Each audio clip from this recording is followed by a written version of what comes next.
If there's one place that defines American motorsport, it's here. The sandy beaches a few miles away held races for decades. It's where NASCAR was born. They need a place to race, a superspeedway so fast and so huge that the cars could run flat out all the way around.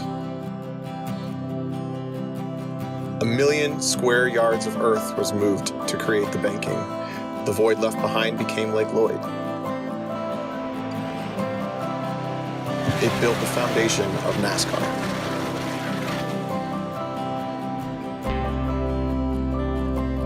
In the decades that followed, Daytona became hallowed ground. The trophies here mean more than any other. Win the 500, put your name on the Harley J. Earl Trophy.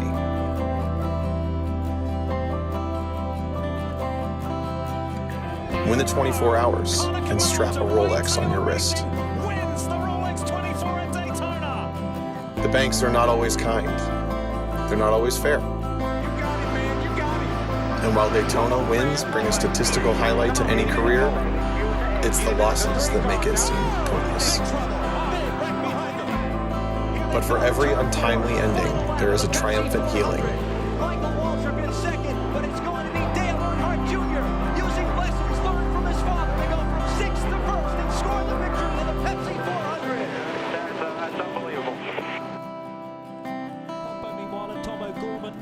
For every emotional victory, a mind-numbing realization.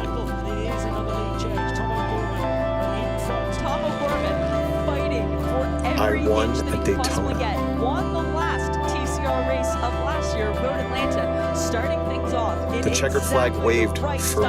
It is victory for Tom O'Gorman and the LA Honda World Team. While it may be a highlight, it is only the beginning. Yeah, how could you not be smiling? I mean, if you'd have told me yesterday about this time that we'd be sitting here, I wouldn't have believed you. It's just the best day ever.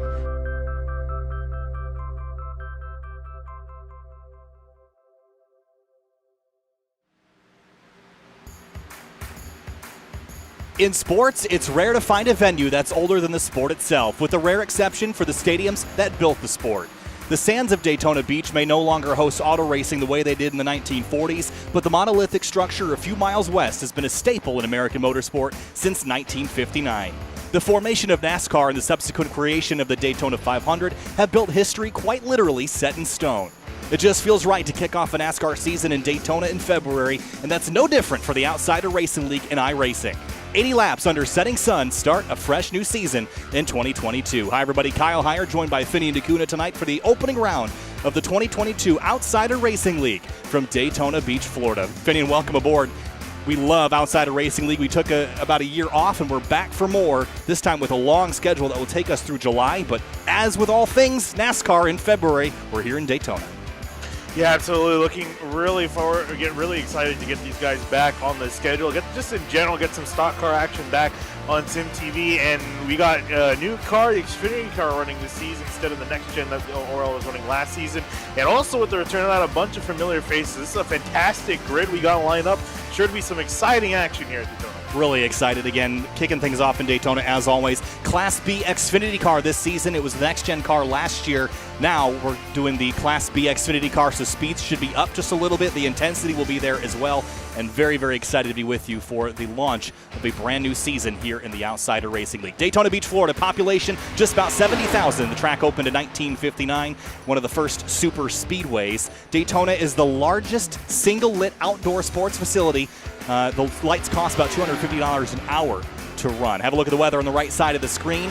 Gorgeous night for racing. 74 degrees in the air. Track temp 76. It's going to get a little bit cooler throughout the night, Finney. And practice is underway. Qualifying in a few minutes. Can't wait to kick things off here for the first round of the season.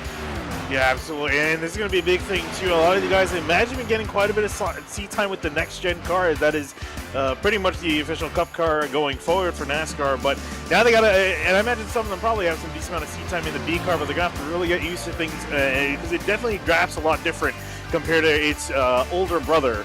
Its newer, older brother. So some newer things to learn, get yourself in a pack, and also get used to racing. Guys, I mentioned some guys returning to the series Guys like Robert Gaba, Bailey Turner, Eric Hutton, champion from quite a few seasons ago, Andrew Telgenhoff and Reggie Ortega. Some of these guys, they need to get used to racing with some of the newer guys you're seeing. Guys like Chad Klinger, Ben Laughter, making a name for themselves in the last few seasons. So it's going to be a mixing of the old breed and the new breed with a new car on tap as well. But I think in general, I think a lot of these guys are excited for the way this car is.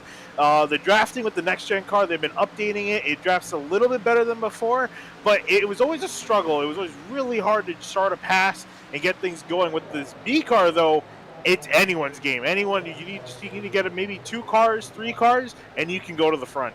You mentioned some of the names that are returning to the series after a little bit of a hiatus. Eric Hutton is back. Reggie Ortega is back. The 2 in the 88, a classic combination. Jeff Wright, past winner here in the series, he is here as well. You mentioned Robert Gaba. Liam Sheen is back here for the Super Speedway race, at least in the number 92 Chevrolet Camaro. And also have a look on the left side of the screen, the different makes and models and manufacturers. Really good diversity amongst the different makes that we have here. A handful of Toyotas, a handful of Fords, and a handful of Chevys. No dominant manufacturer from what I can tell, which means we're going to have a lot of co-opetition amongst those manufacturers tonight as they try to move forward in this 80-lap race.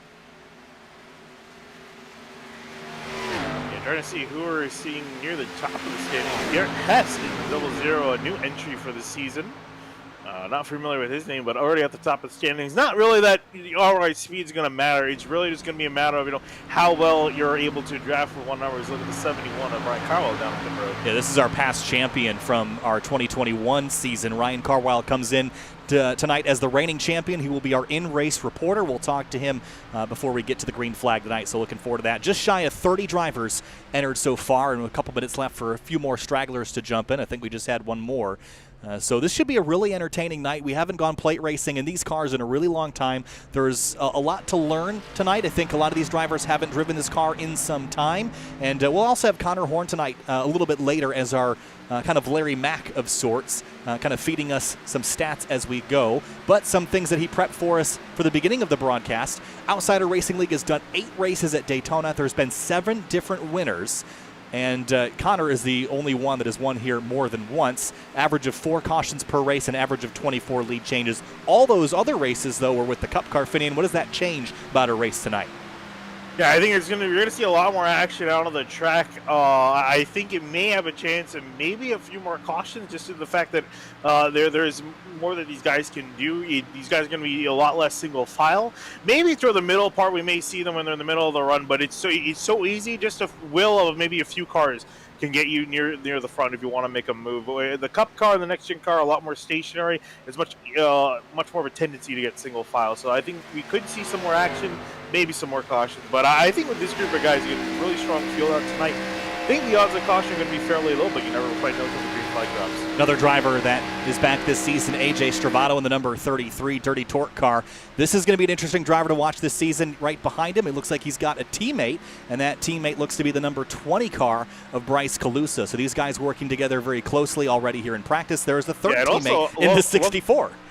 I was going to say, I just love all the 3 of those cars. You can see a nice paint scheme, a similar paint scheme going on all those cars. This looks very official. I dig stuff like that. Yeah, it looks really good. And these 3 drivers right now, Linus Stern trying to get up a little bit higher in the practice session. And the 33 gets turned around, thankfully. Not the next-gen cars, because they'll have parts availability called the reset button for this one. But AJ has had hit-or-miss seasons in Outsider Racing League in the past, Finian. Up and down. Some seasons, just the luck didn't go his ways. Other seasons, he was unstoppable. Yeah, one of the later seasons we were broadcasting to, if I remember off the top of my head, this was absolutely on fire.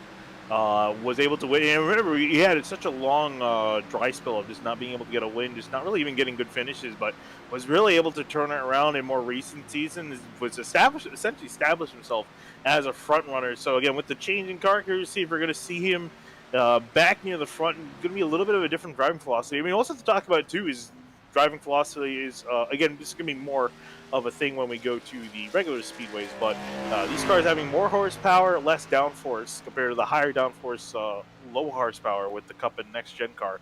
So a different driving philosophy is going to require a different driving style. Again, not going to see too big of a difference here at Daytona. Let's look at the 2 Reggie Ortega in behind Jeff Wright in the number 48. Yeah, those 2 drivers right now practicing their pit entries. If we get green flag pit stops, that'll be something to discuss.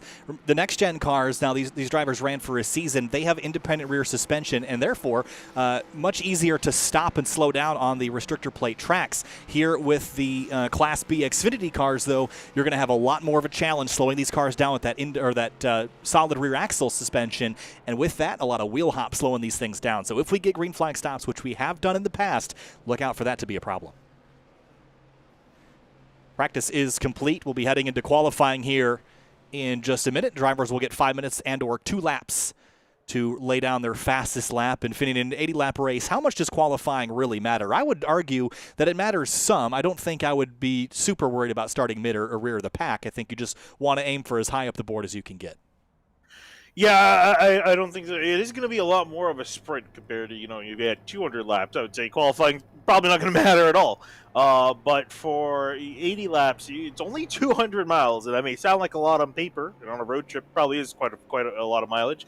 But for these guys, it's not a lot. That can go very quickly, and if you find yourself towards the back, we got almost, I think, 30-something guys here at Daytona. I think if you're going to be starting in the back, you're going to have to be, it's going to take a while. You got to slowly, methodically move your way up without causing an incident, also not getting caught up in an incident yourself.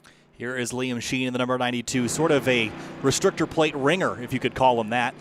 He's very slowly getting up to speed here on the back straightaway, and I'm always interested to see what methods drivers have devised to get up high on the scoring pylon here in qualifying. When you have no draft, you have nothing to lean on except how you start the 2 laps and what lines you take during those 2 qualifying laps. Liam Sheen moving very slowly right now, maybe to keep those tires set for that run down and to keep that car stuck to the bottom of the racetrack. But again, this is sort of a black magic, a black art. No one really knows how to crush this. So there's a little bit of luck involved, but Liam is certainly taking an unorthodox approach to it. I was going to say it's a very unorthodox approach. I mean, really, the biggest thing usually is typically just smash the gas and go full beans the entire lap. Some people go outside on the first lap. Some people go inside on both laps. So a little bit of a different philosophy also how much wheel to actually put in to rotate the car. It's a lot more complex than it sounds because you're fighting for thousandths of a second at the end of the day. So the most minute things possible can make a big difference in your qualifying time.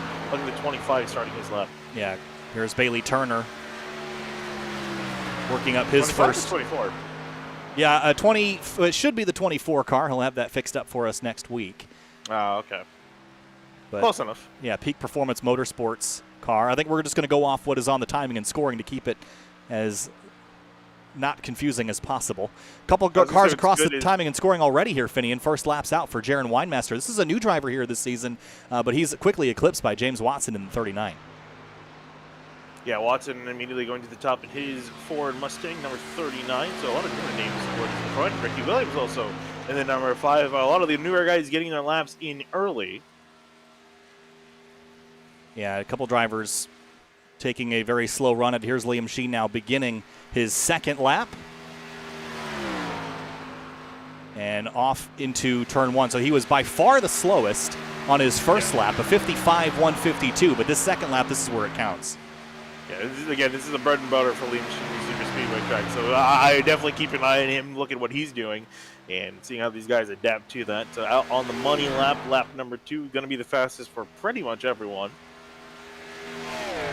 Off into turn 3 now. Liam Sheen carries 177 miles an hour, undrafted, into turns 3 and 4.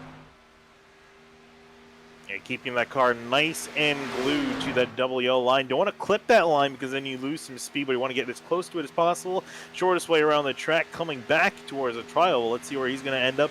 Dropping down the order. Ooh, cutting the apron as well. And across the line for Liam Sheen, a 50.611 and pole for the number 92.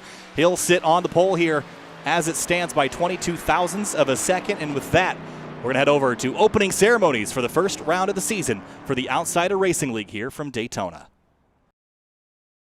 Ladies and gentlemen, please rise and remove your hats for the presentation of the American National Anthem.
Now gridding for the first round of the season for the 2022 Outsider Racing League. Heading down to the racetrack here, let's roll through your starting lineup. On row number 1, kicking things off, AJ Stravato in the number 33 is your pole sitter, Jeff Wright in the number 48, Finian. Yeah, moving on back to row number 2, Liam Sheen, we saw get dethroned by Stravato and Wright, and next to him, Bryce Booster lined up in 4th. In row number 3, it's going to be Reggie Ortega in the number 2, Robert Gaba in the number 75 will roll off in 6th. Moving on back, we find the number 8 of Jonathan Hernandez lined up next to the number 71 of Ryan Carwell, our in-race reporter. Yeah, let's talk to Ryan Carwell at number 71. He is our past champion from the Outsider Racing League back in 2021. Give me 1 second. And behind them, Ricky Williams and Bailey Turner in 9th and 10th. Good luck, guys. And we've got Ryan Carwile here, our in-race reporter. He'll roll off 8th tonight. Past champion, Ryan, Daytona, kicking things off in style. You went out with a bang in 2021. I think you're going to start things off here at Daytona. Hope with a win, but I don't know. It's going to be hard to predict what's happening. It's always pretty wild around here. Well, coming out of a season of running the next-gen cars, how much of a learning process will this Xfinity Class B car be for you and for other people, or do you think it'll be a pretty easy transition? I think it'll be a pretty easy transition because we only ran the next-gen cars for 1 season, so and a lot of other guys, run these like an official, so I don't think it'll be that hard to transition to this car. All right, Ryan Carwell will roll off in 8th tonight in the number 77 or 71 car rather. Ryan, congratulations on your championship last season. We'll see if you can get it started tonight with a win at Daytona. Good luck. Thank you. And with that, we're going to head back to our pace lap here, just rolling through the rest of the order. We've got 32 drivers set up to race here at Daytona tonight, Finian, and the biggest and most important aspect of any race at Daytona is finishing. That's going to be a big challenge. Yeah, it is really going to be a big thing, especially as you mentioned the guys in the back. Guys that are typically, I guess, lined up to take it more easy.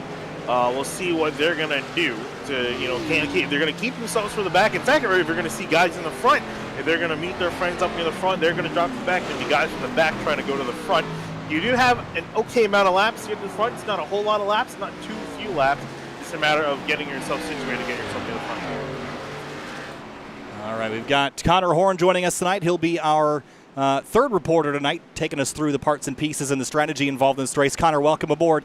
Next-gen car to Xfinity car. Bit of a change this season. How do you think that's going to turn out for these drivers that might not have driven this car for a while?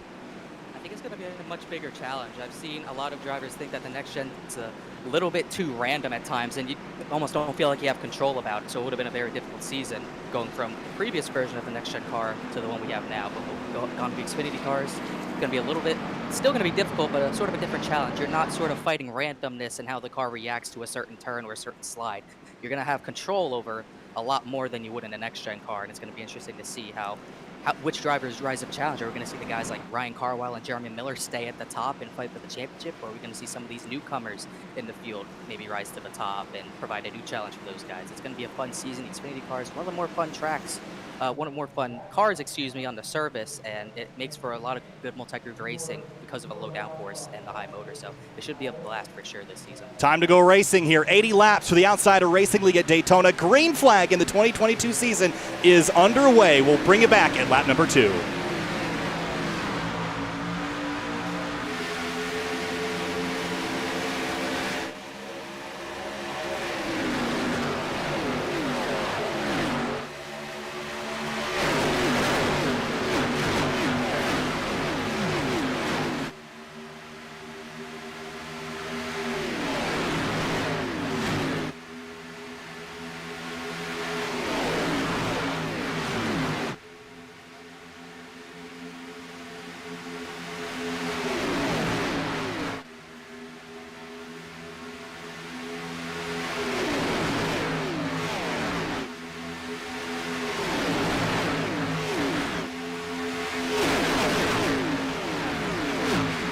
Lap 1 complete here from Daytona. AJ Stravato leads the way with Jeff Wright tucked in behind him. Liam Sheen on the outside of the number 92 with Reggie Ortega tucked in behind his teammate in that 48 here, Finian. First lap free and clear. Nicely done so far. Still double file up front.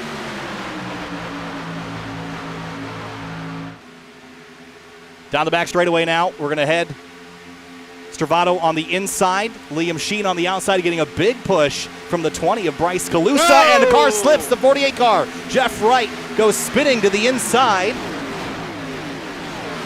And just like spin, no one else involved. Yeah, just like that, he's going to slide down the racetrack. Doesn't have any damage, though, so he might have gotten away with that one, Finian. Yeah, sorry, I was going to say, actually, I didn't realize I forgot to unmute myself from lap number 1.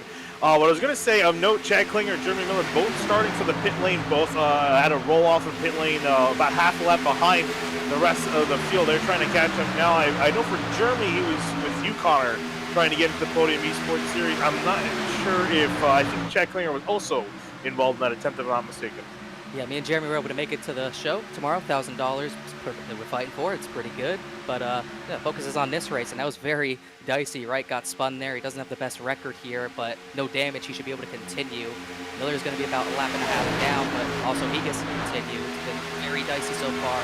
These drivers in these newer cars, maybe they haven't driven as much. It's going to be taking a lot of time to get used to. So still double file up front. I don't think we're going to see single file racing for a little while. There's a lot of confidence in the way that these cars draft. I think they draft pretty well. They kind of suck up pretty nicely, but they're not the massive overdone runs that you would get in the Class A car previously, as Liam Sheen goes way up the racetrack in 1 and 2. He's going to drop back and probably drop all the way to the rear of the field, which is a bit of a surprise. I thought he'd be very aggressive and try to stay up front. I guess he's going into the more calm phase of the battle, just kind of deciding to drop in behind and just kind of hang out for a few laps. Curious to see where he's actually going to settle in line. Looks like he's going to settle in around, I think, 6th or 7th row on the outside lane. Maybe it looks like he's trying to drop back a little bit more, but I guess he's had enough time in the sun. Ryan Carl going to inherit the lead, and behind him, Bailey Turner on the outside, the number 24 machine. David Stravato is inside. Yeah, Carwile again, the past champion of this series, and already off to a very good start, leading laps here early. Those are all worth points. There are also halfway points on the line at lap number 40. No caution for a stage or anything. They're just going to award those points. But Carwile leads on the outside. Stravato in the 33, getting a big push from his teammate. I like what these Dirty Torque drivers have done on the inside lane here, Finney, and they've paired up, and now they've got control of that inside row. Whoa. Big push from the 25 to the 71. Yeah, everyone getting really shovey. It seems trying to test the limits of the draft, but it looks like these guys are getting a little bit too comfortable, a little bit too aggressive, I should say, with each other on the bumpers. I think it's, again, a little bit of learning here. Yeah, here's on board with the 88 of Eric Hutton, rejoining the series here, and his teammates are buried kind of elsewhere in the field, and he's kind of all on his own up on the outside groove, at least without teammates to help him. He's got the 64 Ben Lafter in front, but very even right now between the upper and bottom groove at the moment, Finney, and I don't really see any distinct advantage. It's all about who's in what row. Yeah, absolutely. It's better to just kind of figure out who your friends are as well. You know, these guys have long-lasting relations with one another, and also some long-lasting rivalries with one another. So I think they're going to try to pick and choose their battles, try to figure out who's going to be willing to work with them maybe later on towards the end, maybe kind of tuck back in line, stay with them. Through 3 and 4 again, working lap number 6 of 80. The sun is setting here at Daytona, and the season is just getting started. Carwile drops to the inside lane. That's going to open up the outside for Bailey Turner in his Chevrolet. He sees clean air for the first time tonight. The 19 of Jared Weinmaster, Jared Weinmaster, excuse me. His first run here in this series, started 12th. He's up to 5th in his Toyota Supra. Yeah, you're going to see what he's going to do. Whoa, big checkup from the inside. Stravato coming up off the track. Not sure what happened there. Like, he's got a massive check from the outside lane trying to avoid him. Unless that was maybe, looking back, maybe he was trying to give a block on Turner. I'm not quite sure. Yeah, maybe a little bit early to throw blocks, but being defensive, I think we'll see plenty of that tonight. We've seen that a lot in the past. Once you're out front, you really have to be aggressive in switching lanes to control the energy and momentum of one lane versus the other. But and speaking of teams and manufacturer alliances, we've never really seen manufacturers be an enormous alliance, but I just can't help but notice how many Chevrolets are up in the top 15 right now. That makes it a little bit harder to kind of pick and choose who you're running with when everybody else has the same badge. You can't sort of make that preference of who it is. It's on a driver-to-driver basis more than it is a car manufacturer decal basis. Yeah, what it should be in real life, but as you know, we can't really have things like that. Whoa, aggressive move from Bailey Turner, top to bottom. aggressively going to clear the 71 of Ryan Carlo, and he's going to secure the lead on the bottom lane. Yeah, Bailey Turner drops in right in front of that red and orange 71, the past champion here of the series. And everyone's still in one big pack with the exception of Jeff Wright, who we documented earlier had that spin on the opening lap in turn 3. And he is about 10 to 12 miles an hour off the pace and is in danger of going a lap down if we stay green, because the field is coming and coming quick. They're on the other side of the track. Yeah, as mentioned, Jerry Miller, Chad Klinger, who are back straggling in the field, they were able to hook up pretty early and work together to break at least minimize the gap of the leaders chasing them down. But as mentioned, Jeff Wright out by himself, he's going to be caught very quickly. Connor, what you got? I got some strategy coming on. Not everyone trying to get to the front right away. A lot of Harambone racing drivers, including Liam Sheen, who's competing with them, just laying at the back and keeping it smooth. We've seen this work out for a lot of drivers over the 8 races that Orel has ran here. He's got Matthew Close, Skylar Shackelford back there with him, and obviously Jerry Miller needs to start way back there. So those guys are just taking it easy for now. Taking it easy, I like that. Instead of just going out there and racing right out of the gate at lap number 10. There's nothing to win on lap 10, Finney, and there's no real reason to put yourself in danger early. So why not hang back just a little bit, wait for a crash early, and then move forward a little later when the points-paying moments start to come. Yeah, and remember, too, the first points-paying moment is going to be coming at lap number 40. That's when these guys are going to get halfway points, essentially like it would with the stages in NASCAR, 10 points for first, all the way down to 1 point for 10th. So you're going to start seeing it really racy towards the halfway point. And also mentioned, too, that's also getting awfully close to when the pit stops are going to start occurring at lap number 40. Yeah, pit stops will be something we'll keep our eyes on all night long. I mentioned transitioning onto the apron to get slowed down is a big challenge, and Jeff Wright is about to go a lap down. Still a long way to go, so this is not panic mode yet for that 48. But this will give him an opportunity to slot back into line, especially in that single file grouping behind the front runners. Yeah, it's definitely not an ideal situation for Jeff Wright, but I mean, at least, very least, he can try to get himself back in line. If there's a wreck, if there's a caution at some point, if no one else goes a lap down, he should be easily able to inherit that lucky dog and get himself back on the lead lap. But it's going to be fingers crossed for him for the rest of the event after what was looking to be so promising early on. Liam Sheen in the number 92 documented his climb up, and his qualifying effort put him third. But he's dropped in behind the number 86 of Dominic Howell, KSR Toyota. So Sheen has dropped a little bit back into the midfield here. Doesn't seem like he's in a big rush, and we know he can move when he is in a rush. So I'm curious to see when is go time for him. Clearly not lap 12, but when we get to lap 60, 70, and then up to lap 80, I'm going to put my money on that 92 any day.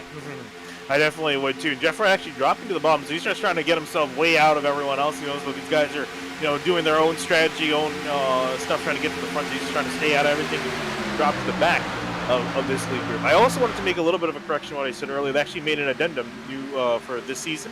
It is 7 points for the stage win at halfway, and then 1 point for 7. So top 10 is the top 7. Ryan Carwile made a big move to jump in front of the 19 of Jaron Weinmaster out of turn 4 and dropped right into line in front of him, but it stacked up that upper groove just a touch. Still in a dead heat as they enter turn 1. I don't see a clear advantage in one line versus the other, and this has got to be frustrating. After 13 laps, you're still stuck side by side. If you're on the bottom, if you're on the top, you just feel like you got nowhere to go. Yeah, I guess it's a little bit better than being single file. Some of these guys are enjoying at least some sort of mobility, although, as you mentioned, there's still a little bit of that gridlock sensation. Yeah, there are 2 lanes you can work with, but you got to be very careful and very patient with stuff like this. Noticing that Stravato and his teammates are all right next to each other now, the 33, the 20, and the 64. All kind of with each other, just not completely lined up yet, and I think we'll see that as soon as the 64 gets an opportunity. He'll probably drop in line, and the 33 and 20 will probably open up that groove here in just a moment.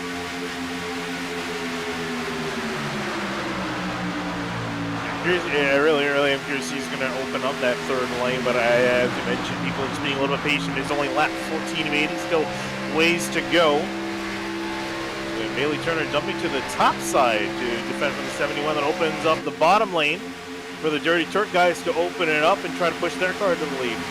64 got kind of put out to the outside, so Ben Lafter is going to drop a couple spots here. The 88 is going to go middle, and the 27 is going to follow. That Zach Carr. We know Carr is very, very capable in that Chevrolet Camaro, so he will be a force to be reckoned with. But Bailey Turner goes to the race lead over Carwile, who's on the outside lane, and the 19 looking even higher. This is getting very dicey here on the Trioval section here at Daytona.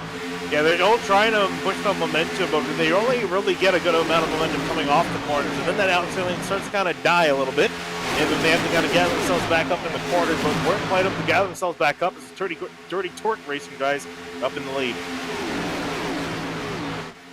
Car on the way inside on the backstretch. Is that Caleb Weekly? Yes, in the number 10. Weekly's a past winner at a restrictor plate track. It was Talladega a couple seasons ago that he claimed a victory. 29th up to 20th tonight, but just lost some of that momentum he had. Yeah, looks like he's just trying to drop to the back to get himself situated, so running in around 20th at the moment. And crossing lap number 15. Hey, Connor, what you got? Just getting more scoops on the strategies. Bailey Turner, he's actually being spotted by Adam Cabot tonight, and those two are planning to be at the front for the entirety of this race, trying to pretty much dominate this one, as we've seen Bailey Turner try to do. Hasn't succeeded here, but he's going to try to tonight. It's pretty much the same thing for AJ Stravato. He's going to try to control the field along with Bailey.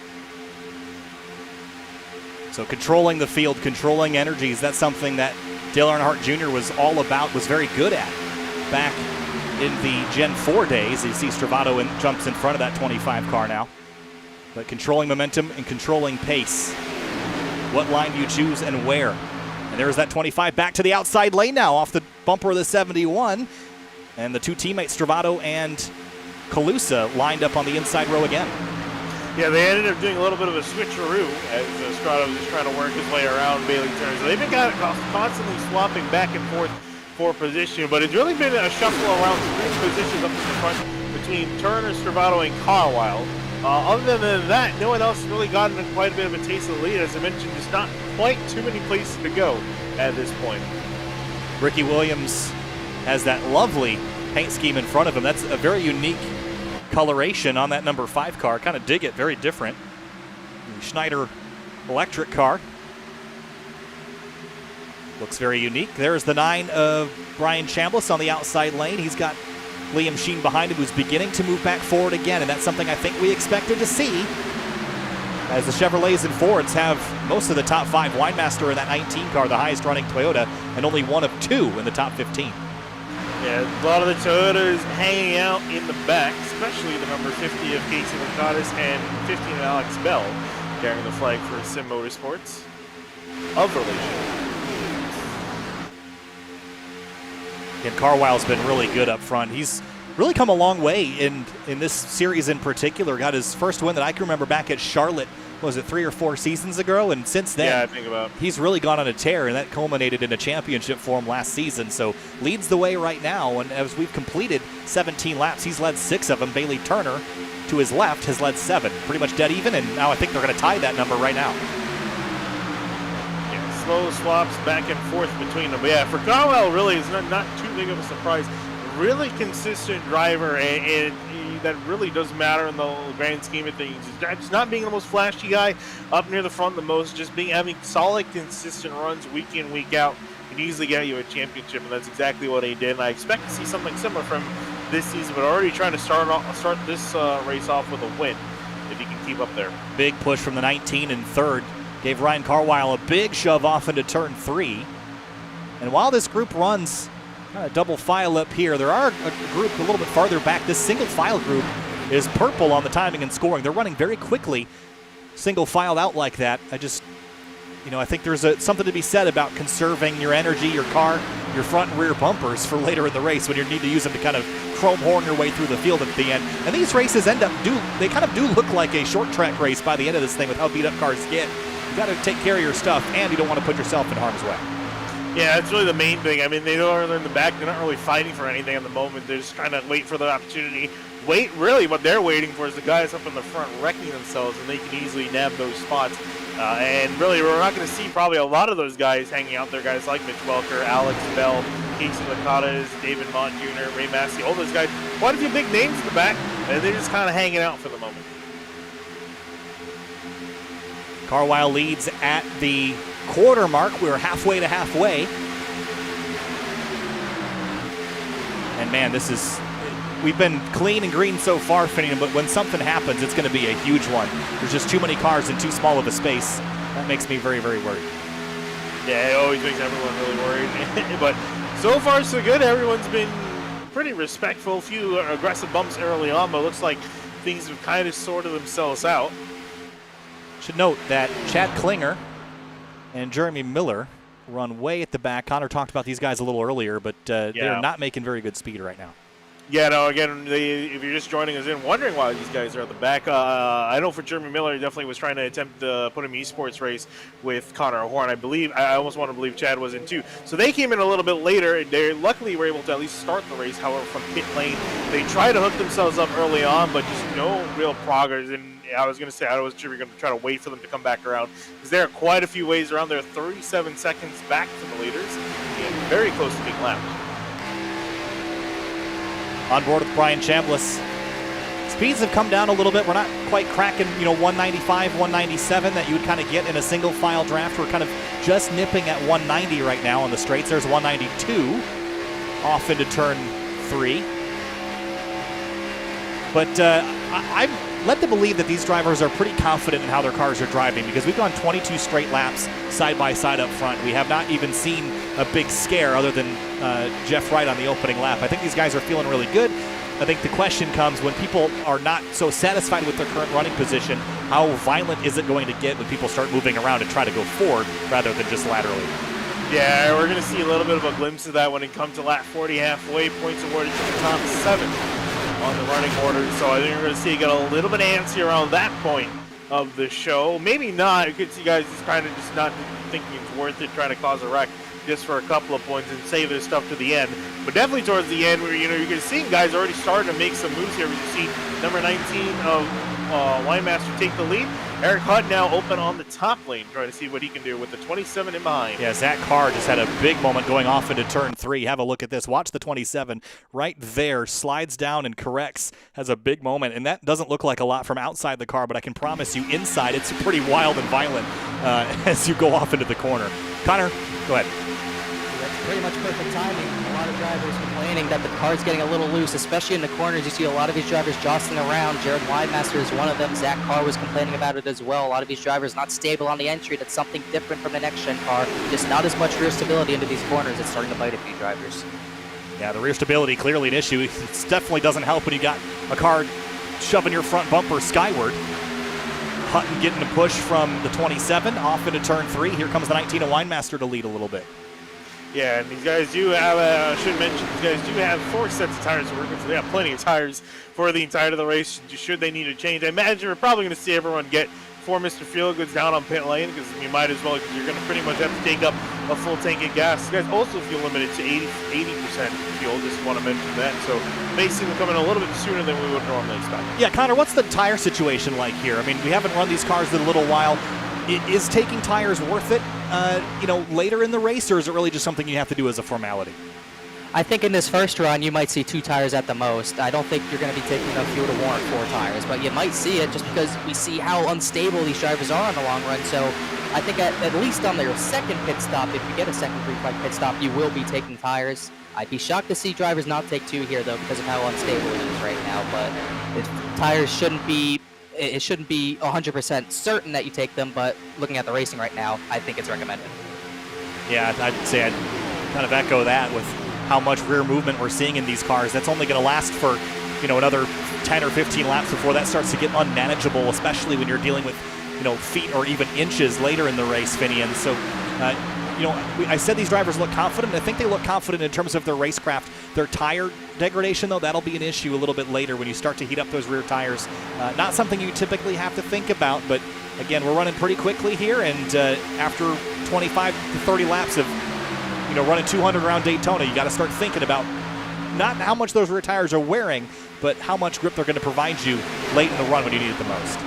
Yeah, especially you're going to need that maneuverability. That's going to be the big thing. I mean, you look at a IndyCar. A lot of the times, these guys are taking tires there, not just for, running out on the track. The tires will last, but they lose a lot of maneuverability, especially in behind drafting, slipstreaming someone else, going off in these corners. And it's the same principle here. These guys, you can easily run in line. You can just stay single file, and you don't really have to worry too much about the tire handling, but when you're trying to switch lanes mid-corner and make an aggressive move, make some blocks, that's where you're really going to rely on the grip from the tire, and if it's not there, you're going to go careening off the grass. 19 car of Winemaster getting a big shove from the 71 of Carlisle on that inside lane. And Ryan Chambliss has moved forward quite a bit in that number 9 car on the outside lane with the ORL colors on it. And have a look at the 86 of Dominic Howe. We documented his climb a little earlier off the front bumper of the 92 car. And where is that 92 car? Just behind, running in 12th. Remember, he was up front early, dropped back pretty deep, and now is back up inside the top 15. I'm pretty happy just kind of running around here in the midfield. Again, no real urgency to get near the front. He knows what he's got in that 92 machine, and they're looking pretty confident in his ability. 39 at James Watson, someone we haven't really talked a whole lot about tonight. Bright yellow, pink, and green car. Got the old Ryan Newman 39 style on that. That's a number I haven't seen in a while. Got ZAS Designs and Photography on the side. Looks good. Very flashy car. Definitely can tell it from a distance, which I guess is what you want. You don't really want to blend in here, that's for sure. And talking about blending in too, a lot of guys double file up in behind as well. I think taking a chance to shuffle their way up, and I think we're also going to start to see guys get ready to start green flag pit stops in a few laps time. So I think some guys staying high maybe for that, trying to find their friends who they're going to pit with, and that's going to be the big thing too. Is who you're going to decide to come down a pit lane with. They're going to try to stick out, maybe run another lap. And especially too, the big thing is if a caution comes out, it can completely change the order. Yeah, we haven't had a caution flag yet, and that will really mix things up if we do, especially because I think it's most likely to happen up front with how hard these guys are racing here, and that could really mix things up. But again, expecting pit stops here to start in the next couple laps. And once someone comes on down, it's going to start the whole train. The last thing you don't want to do here at Daytona, Finian, you do not want to pit by yourself. Get a friend, get 5 friends, get 15 friends. Yeah. But anything beyond that, you don't want any more friends because then pit road gets very, very cramped when you're heading down there at 200 miles an hour. Listen, Valentine's Day is in 2 days' time. Got to find yourself a date. Maybe a few. Might be a little bit greedy, but the more friends you have, the more dates you have, better off you're going to be. Because as you mentioned, even with 2 cars, I mean, we've been seeing Chad Klinger and Jeremy Miller. They're not making any time at all.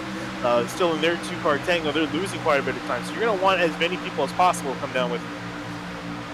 30 laps into our 80-lap race here for the Outsider Racing League season opener from Daytona. A long season taking us all the way through July. You're watching Sim TV. Kyle Heyer, Finian DeCuna, and Connor Horn bringing you the action from the 2.5-mile speedway, a couple miles west of Daytona Beach, where it all began in the 1940s, where NASCAR was born. There's a couple drivers we have not talked about at all tonight. Michael Hurley and Mitch Welker. And they've been running around at the bottom 20s here, Finian, but we know, you and I both know, that both those drivers are very capable. Mitchell Welker, past winner here. I'd expect him to move forward. Yeah, currently enjoying forces with American iRacers. He's with number 32, Mike Hurley, and also 56 of Doug South. Those are his 2 other teammates. And all of them grouped together near the back of the field, riding comfortably in their Toyota machines. I can tell you in one fact, guy. I think they're just of the last 9 cars, I think 7 or 8 of them are Toyotas, so Toyota's just taking it easy. Looks like it. Jeff Wright, I know there's one guy in this entire field that would love a caution flag sooner than later, and that's this 48, because if we get those other 2 drivers, Klinger and Miller, a lap down, and then the caution comes out, he will not get the free pass. So he's hoping he gets a caution before those other 2 drivers go a lap down. Yeah, it's great because, as a driver, you love to see some green flag racing, getting actually be able to do stuff, but you love green flag racing until you're a lap down. Then you can't wait for a caution to come out to get yourself out of a sticky situation. And this speaks to the skill of how good these drivers are. We've got a 32-car field here at Daytona, and we've gone 32 laps without a single incident. That's hopefully not foreshadowing, but it's been rock solid. Connor? The Harambo guys pitting in pretty soon. Might be this time. Liam Sheen's going to peel off. He's going to bring Matthew Close, Skylar Shackelford, a few more with him. Liam Sheen just blew his engine on pit road, and he's going to be spinning towards me as Shackelford and Close make the entry. Now Close is spun. It's gone all wrong for these teammates. Oh, that is tragic for the 12 of the 92. And if you said that, yes, a blown motor for the number 92, so that's night complete, night over for a driver we thought might have been one of the winners at the end of this thing, Finney, and that is not what we wanted to see. Yeah, I'm surprised he was downshifting. He was trying to slow the car down. I think he realized he might have been coming in too hot. Was trying to use to downshift to slow down the car as much as possible, and ended up backfiring. And I'm hearing trouble for Jeremy Miller as well. Jeremy Miller in the number 30. Here they come down to pit lane. Chad Klinger. Oh, he's got some nose damage. He's got some very severe. Oh, he hit the back of Chad Klinger on the back straightaway coming this time by. And I was hearing, he was saying that he was hearing the engine kind of struggle. So he may also be in some trouble. Yeah, and there's a whole rash of cars on pit lane now. James Watson, Jaron Weinmaster out of the front, David Mott Jr., Andrew Telganoff. There's a whole scrap of cars hitting pit lane here, but that damage looks fairly significant. Connor, you got an update for us on Miller. Yeah, all of a sudden down the back straightaway, it's not like he had a bigger run than Chad Klinger, but all of a sudden they made contact and it destroyed the front end of that 30, so it's going to be very difficult to recover for that from Miller. Meanwhile, at the front of the field, a lot of the drivers are pitting. I believe Eric Hutton, Bailey Turner, Zachary Carr's trying to pit from the top lane as well. This might get dicey. Hutton wants 2 tires. I know Bailey Turner is going to want 4 tires, but I believe he's going to take none as far as Adam said. Oh boy, it's going to be a busy place on pit lane, and somehow I think we got everybody down there without any more dramas. That was a big group of cars to hit pit lane. Contact. Reggie Ortega went to the back of Bailey Turner. I think Zachary Carr might have missed his stall. All things are kicking off right now. Well, he made it about halfway down pit lane, and then things started to go wrong, Finian. Yeah, Zach Carr, a big dent in his bumper, trying to see who gave that to him. We saw a purple car. I think it was, no, not Alex Bell. Trying to find the culprit here. Give me Reggie Ortega. It was Reggie Ortega. Carr was a lane higher than Reggie, and his pit was early. He didn't see it. Ortega had nothing he could do. Yeah, and some damage on the nose of that 2 car as well, which will likely affect the performance of that car outside of the draft, Connor. These cars tend to act pretty well in the draft with a little bit of nose damage as long as you don't damage that radiator. Yeah, as long as you don't damage the engine, you should be fine. Even, especially rear damage. You get damaged a little bit in the rear, it won't kill your race. As long as the driver pushing you is steady, you can still survive. Yeah, I'm hearing trouble. 10 cars spinning out of turn 2. Caleb Weekly spins. Oh, this is too much trouble going on the track. Let's see what happened here. What happened with Weekly? Yeah, he just... Usually you never see an incident like that spinning off of pit lane exit. Yeah, just gets the grass and has a little help from Ortega there and sends him for a loop. Well, what I was going to report is Dominic Howe, stuck on pit lane, the 86. He was a little bit too fast on entry. Actually, say a little bit too fast. He was pretty fast. He came in around 75 miles an hour. So, got a ticket for that. He's stuck in the pit lane, going to easily go a lap down. So, with all the chaos that's occurred, probably one of the craziest green flag pit stop sequences we've seen on SimTV in a very long time. Well, we expected that, right? I mean, we talked about the next-gen cars and how much easier they are to slow down with their independent rear suspension. They don't wheel hop. These cars do. Look at this mess on the back straightaway. Everyone weaving around the slow number 8 and the 5. And the 39 gets a shot from the 30 car. That was a little dicey off into turn 3. Yeah, absolutely. Now these guys are going to start kicking it off here. Remember, we're approaching that 40 points paying out in a big shuffling position. So guys are going to be desperate, trying to get themselves back in the front. But after the dust is settled, looks like it's Brian Chambliss up near the front. Eric Hutton second. There you see also Eric Hutton too, closing in very quickly on that outside lane, trying to make up time. A couple drivers slid past their pit stalls, and that's going to mix things up just a little bit and spread the field out. But when you spread the field out, you generate the opportunity for huge runs to build, and then when you run out of places to go with that momentum, that's when trouble strikes. But lap 37 of 80, remember, we pay out points at the end of lap number 40 for halfway. 7 points to the front runner, then 6, 5, 4, 3, 2, and so on. Here comes the 9 to the inside. Brian Chambliss again with a good strong run. And that 09 car of Klinger is a lap down, as is that purple number 30 of Jeremy Miller. They currently are fighting for first car 1 lap down. The 09 has that right now. Yeah, it's going to be a big battle between those 3 guys. I mean, Klinger and Miller working with each other for a large majority of this race. Now can find themselves fighting for that spot should a caution comes up. But again, as we've seen so far, odds looking low at the moment.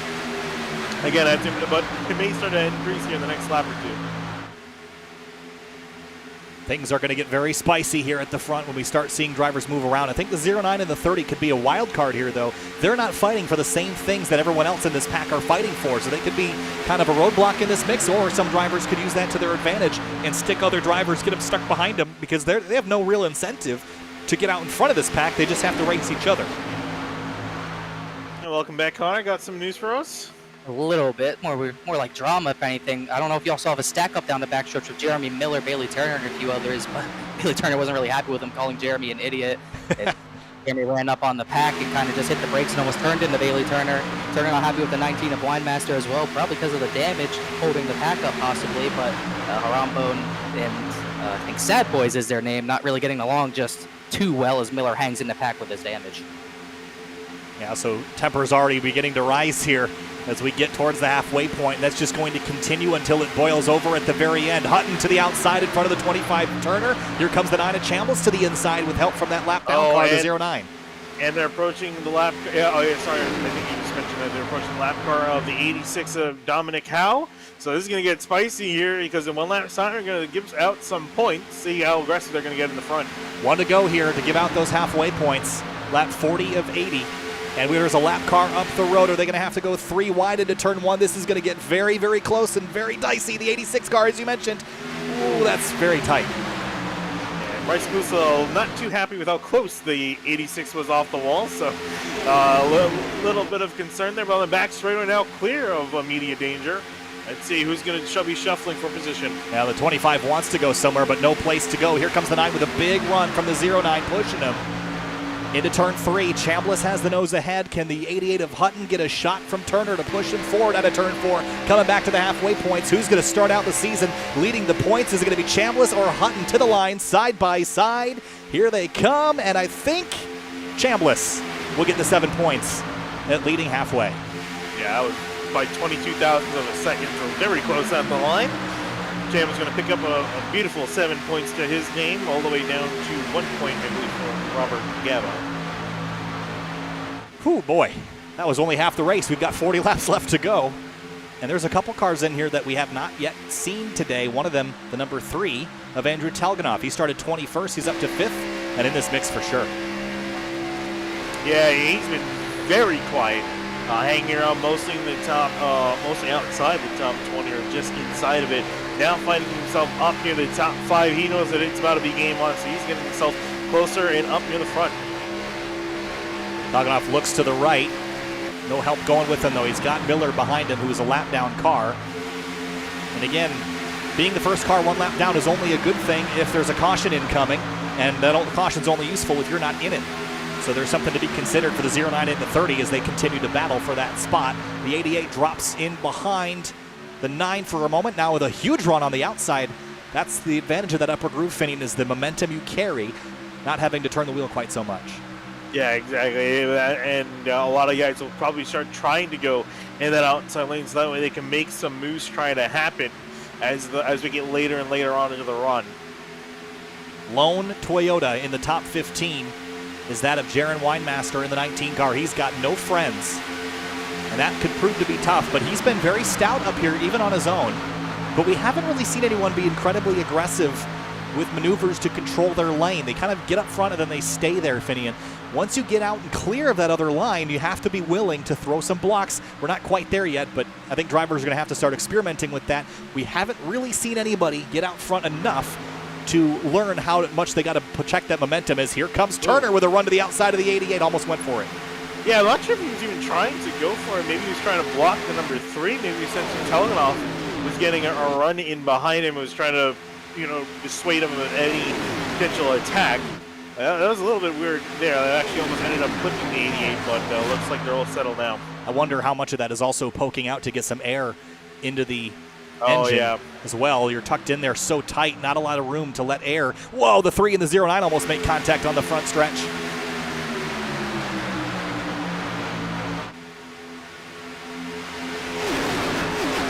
I can imagine how frustrating it's going to be for Jeremy Miller and Chad Klinger sitting there third in line.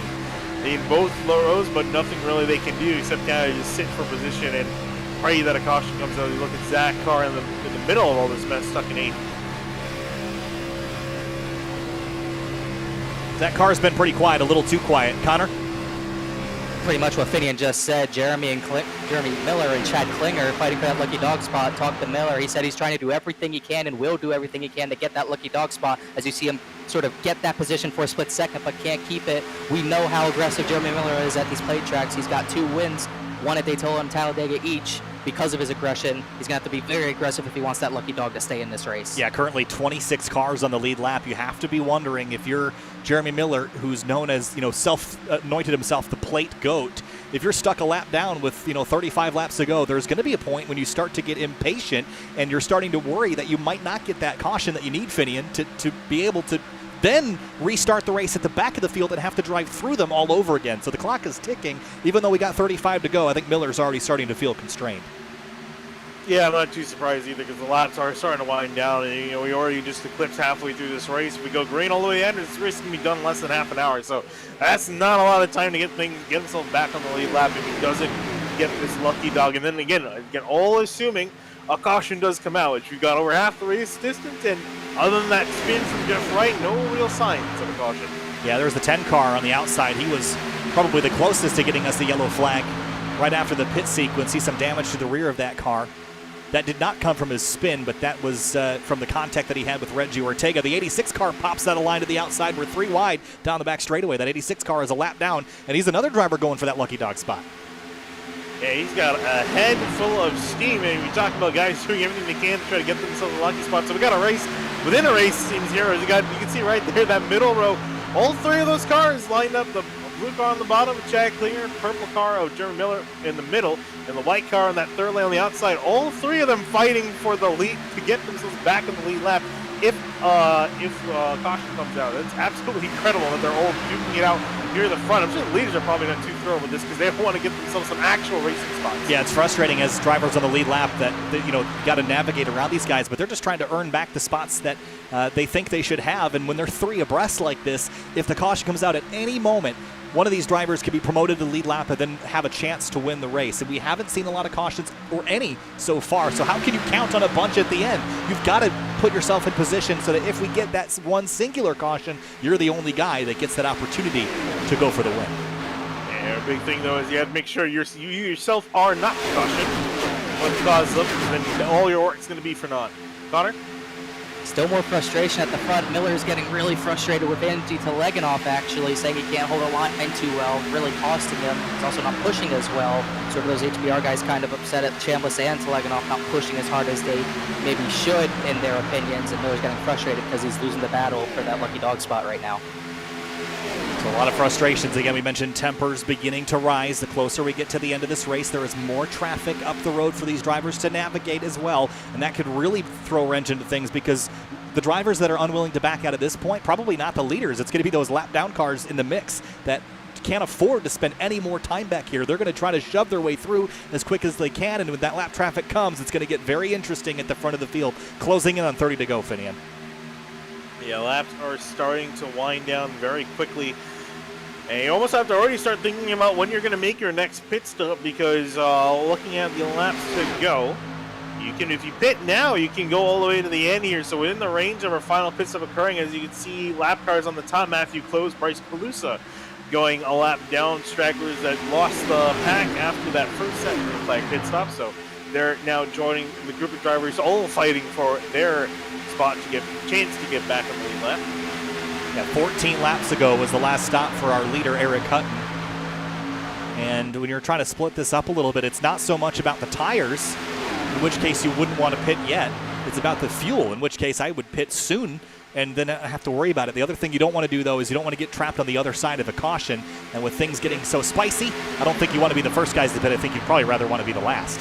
Yeah, I think we're going to see a lot of the guys try to wait till the end. And based off of their lap, when they came in last time, a lot of guys pit around lap 35, 36. We're going to see guys pitting with 10 and 8 laps to go. So it's going to be very close towards the end of the race where you're going to see these guys start making their final pit stop. That's what's going to get really interesting. Did Howe just bounce off the wall in the back straightaway? He got really close to it if he didn't. Let's have a quick look.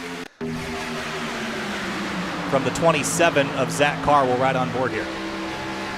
We got awfully close here, too. Oh. About as close as you can get to without hitting it. And he's going to push the 30 car forward. This is going to be a big move for Miller to get out dead even with the leaders as we go 3 wide, 30 laps to go at Daytona. Yeah, 3 wide, and the top 2 cars on the outside are on lap down. I mean, again, it's nice that they're trying to fight for it. There's not too much they can really do for themselves. You're not going to break away from the pack. It's not like the tandem drafting of yore back in around 2011, 2012. Oh, and the night Chandler's car, backing out. yeah, he just got forced out there. I don't think he really wanted to be on the bottom, but he just kind of got hip checked below the yellow line. Remember, the rule here is that you cannot pass below the yellow line. Big block by the 25, jumps in front of Telganoff into turn 3. I was going to say, things are getting pretty spicy out there on the track. Connor, how is it in the Discord chats? It's getting pretty dicey. A lot of drivers are upset. Guys like the Sim Motorsports guy, Lakatis and Alex Bell, they know something's going to go bad in their mind, so they've just been running at the back. Alex Bell's been last in the lead pack pretty much the entire race, and it's worked well for him so far. He said when the time is right and everything kicks off, he's going to go for the front. And a quick note here on stats, we've seen 8 ORL races ran here, and we've seen 7 different winners. The only repeat winner was actually me, not the T-Bell, but we haven't seen really many repeat winners. It's always a random fest here at Daytona, and a lot of we don't really have anyone who's won here at the front of the pack. Miller is, but obviously he's getting his lap back. Guys like Bailey Turner. Oh, wow. Bailey made a huge move. A lot of these guys looking for their first Daytona win. It's going to be pretty difficult to do that when you have all this racing going on in the middle of the pack. Yeah, Bailey Turner in front of the 27 of car. He got chopped by the 30 car, then went to the outside to try to get the spot back. The 30 car, again, not racing for the lead. He's racing for his lap back. And that 86 that was giving him a push, would also like his lap back, but this is going to get really racy. The 25 back to the bottom, and the 30 car's trapped in the box here again, Finian, under 30 laps to go. Closing on 25 and closing in on our final pit stop of the day. Yeah, I was going to say, and if I'm not mistaken, if my memory serves correct, 30 and the 24 and Bailey Turner haven't quite gone along in the past too many times. Whoa, the 27, big slide. After during the 88 of Eric Hutton, Hutton spinning to the grass, a few cars spinning to the grass. And I think we're going to see caution come out here. Imagine, maybe not. Everyone's there it is. Caution. Caution. Wow. That was a crash that took half a straightaway to happen. Technically, it didn't happen. It had to be thrown down by the admins because everyone spun onto the grass. But I'm glad they threw it because that was a pretty big incident. Yeah, let's go back and look how this all formulated. I saw the 27 car, the first car sideways, might have been off the bumper of the 64. Right here, there's the push from the 64 to the 27. That jacks him sideways. He has to kind of jam on the brakes, not run into the 27. He hits the 3. That jams up the pack behind him. The 88 gets turned to 64, gets hit from the 09, and then that's when it all pops off. But that was a wild moment there on the back straightaway. And then everybody spins. The 86 car takes a big hit, so does the 5. Yeah, trying to see, I saw a bunch of guys bail into the grass, curious where they ended up. That's typically very dangerous to do. Off in turn number 3 because you just joined the banking at a very weird angle for the most part, it seems. Not only maybe 3 or 4 guys got some pretty serious damage. Connor? Yeah, Miller and Turner are still not happy with each other. I can tell. It's been pretty evident. Turner doesn't know why Jeremy's upset at him. Jeremy's saying that Bailey Turner hesitating the block caused that one. Miller not really sure what the deal's about, but clearly not happy with each other, excuse me. As far as the guys at the front, guys like Bailey Turner, we should see a full tank of fuel to get them pretty much to the end, and also possibly 2 right side tires to help with that loose entry and exit. Oh boy, man. If your blood pressure isn't high, we've still got over 20 laps to go, and I bet it'll be very exciting. Let's after this pit stop sequence, let's talk to our in-race reporter and get a conversation started with the 71 of Ryan Carwile. But we'll wait until he's out of the pits to talk about that. If this race were to go green from here, it'd be 20 minutes to the end, Vinny. We're getting down to the very end. Oh, it's getting down to the wire very quickly here. And as you mentioned, you guys coming down the pit road, essentially going to be your final stop of the evening. I don't think we're going to really see anyone come down any more than that. Also just trying to do some quick math here. Yeah, no, I think if they are going to take a fuel tank of fuel, they should have more than enough if we do end up having some green-white checkers. Well, no better time than the present to talk to Ryan Carwile. He is currently leading the race. Ryan Carwile is leading the number 71. It's been a wild one so far. No cautions until just now, Ryan. Big crash kind of in the middle of the field. You managed to avoid it. You're leading the way. How's it been so far in that 71? It's been pretty good, but yeah, I was actually surprised it took that long to wreck because there were a few times where it got really close, but otherwise it's been pretty good. Yeah, I mean, we've seen a lot of movement and momentum, but it just doesn't seem like there's a dominant line. The bottom and the top have been at a stalemate tonight. Have you found that you preferred being in one or the other, and who are you planning on working with towards the end here? I think I prefer the middle line, like the outside line. That seems to be the one that's moving because you can get trapped on the inside. As far to who I'm working with, I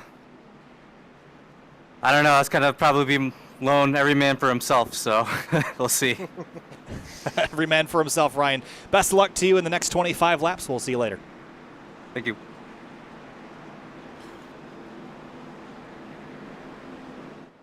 Ryan Carwile leads the way. A couple drivers peeling off. What are you laughing at? I just heard an exclaim by the number 88, Eric Hutton, stating that he has some rear damage. He's been trying to fix it, but he's been encouraging people that even though he has rear damage, to still continue to push him. So. It's funny because the car looks completely fine here, and then when he pans past the start and finish line here, you can see it's a pretty sizable hole he's got in the back of that car. Yeah, I mean, it's almost so symmetrical. It almost looks like it was supposed to be designed like that. It's the new next-gen diffuser, I think, huh? So let's talk restart procedures. Yep. This season, the Outsider Racing League has implemented a new rule that where tracks have restart zones clearly marked, they will allow the restart to happen only in that zone or after. So the leader controls the green flag, and that leader is the number 71. They are not allowed to accelerate before that zone, and at the end of the zone, they will be basically turned loose by the flagman. Here at Daytona, there is no marked restart zone, and that means that as soon as that pace car pulls off, it will turn us loose.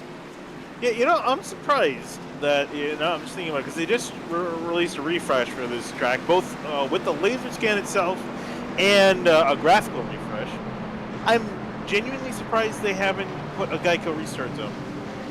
You would think. It's a detail that I'm a little surprised, but, Yeah, I was just thinking about it now, but, I mean, oh well. It's not really a big deal. Also wanted to mention to you before we go green, lucky dog from that last caution was the 30 of Jeremy Miller, so I kind of hope he gets to the front, because Bailey Turner is not going to be a happy man when the 30 gets to the front. Well, that's going to be very, very interesting to watch. That is for certain. Ryan Carwile is your leader. As soon as that pace car peels off, we'll be able to go green in our restart zone, and there it is. Green flag back in the air, racing in the Outsider Racing League here at Daytona.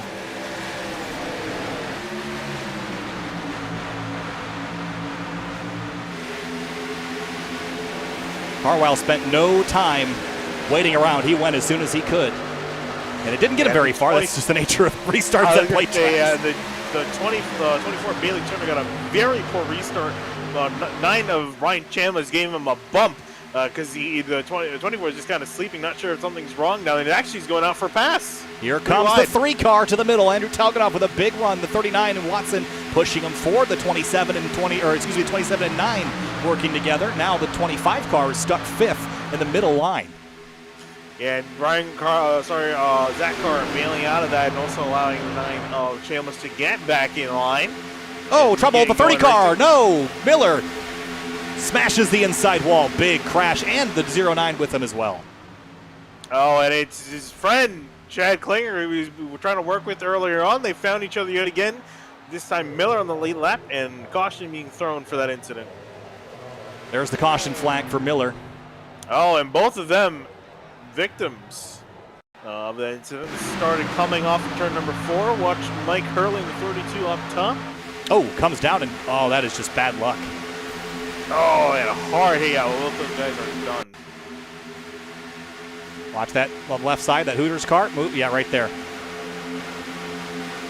Oh, that is going to be it for those 2 drivers. That is not the way to go out, but re-rack him and restack him, and everyone else will get another chance to take a breath.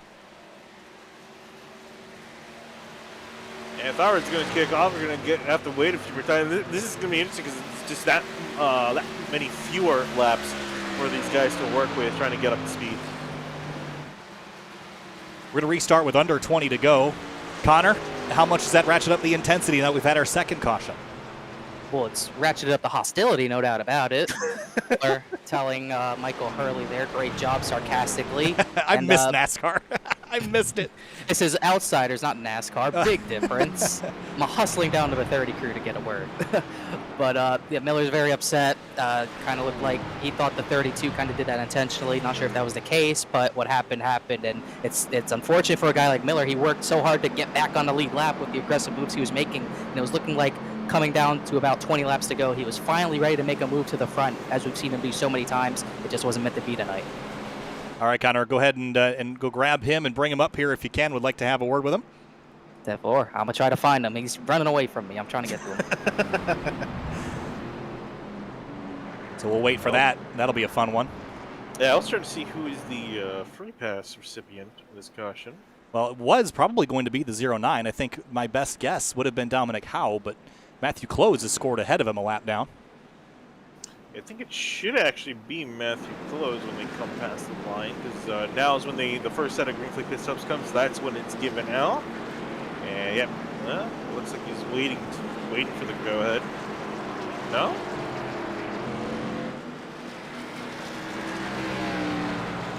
Okay, now he's guessing. There he goes. Yep. All right, and it sounds like Connor is with Jeremy Miller.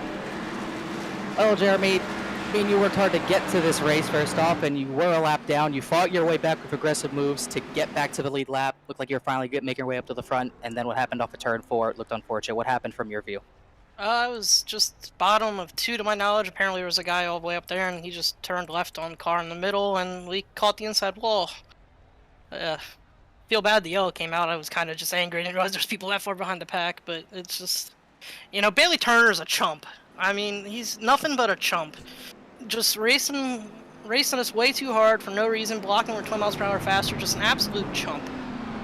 You're upset with a few guys up there. You're sort of frustrated with the 9 and the 3. You didn't think they were pushing hard enough at the front? I had no issue with the 9. The 3 was just a little all over the place, but a lot of people are struggling with it. Wasn't it? Just, it's Daytona, the setup's loose, and it is what it is. It is what it is. It's just Daytona. Sometimes you show your muscle once again, but just coming up short. Appreciate your time, Jeremy. Thank you. Wow, strong words there, Fidian. Certainly some passions around here as well, but that's just the way it is. Sometimes things are just frustrating, and I think, a week later you'll probably get the clarity that, things are in the heat of the moment, but certainly a lot of heat after that one. Yeah, absolutely. I'm really disappointed because I really wanted to see what would have happened when Jeremy got up there and was fighting with Bailey Turner for the lead, because imagine things would have gotten maybe a little bit out of hand. Fortunately, denied any battle of such with that incident, but still got Bailey Turner scrapping up there with everyone else. AJ Stravato, Andrew Telgenhoff, and Ryan Carwile, our current race leader. I'm curious to look. I'm also just trying to look at the back of the pack. Any guys you have left? Any saving up any of this stuff? Haven't really seen a lot of Alex Bell. Oh, Jeff Wright also somehow by a miracle is back on the lead lap. I'm sure he's a very happy man to finally be able to race for position since lap 2, lap 3. So finally got something to race for. Although it's come very late in the going, so he's going to be on a hurry near the front. Mitch Welker has been very quiet in his 76 car. Man, he's going to see him try to make a few moves up near the front. But yeah, now it's go time. If you've been waiting near the back, now it's time to get on the loud pedal and get yourself near the front, because you don't have many laps left. No, 20 laps to go is when the ticker changes over from counting how many laps out of how many laps to this is how many are left to go, and it's going to be sub 20 when we get back to the green flag. You mentioned Mitch Welker. I'm keeping my eye squarely on this 76. I think he's got a lot to say before the end of this thing is out. Garrett Hess was very fast in practice. We have not heard about him at all in this race. I think there's a lot left to be there as well. Ray Massey has done very well here in the past as well. Another driver we haven't really seen a lot of. I think there's a lot of movement about to happen in this last 19 laps of this race, which is what we're getting set for. But up front, it's the 3, 33, and 71 on those front 2 rows. Add the 39 in there as well. And again, out of turn 4, restart zone is when the pace car peels off. There'll be 19 laps left in our opening race of the season. Outsider Racing League from Daytona International Speedway. You're watching Sim TV. Kyle Heyer, Finney DeCuna, and Connor Horn bringing you the action. Here we go.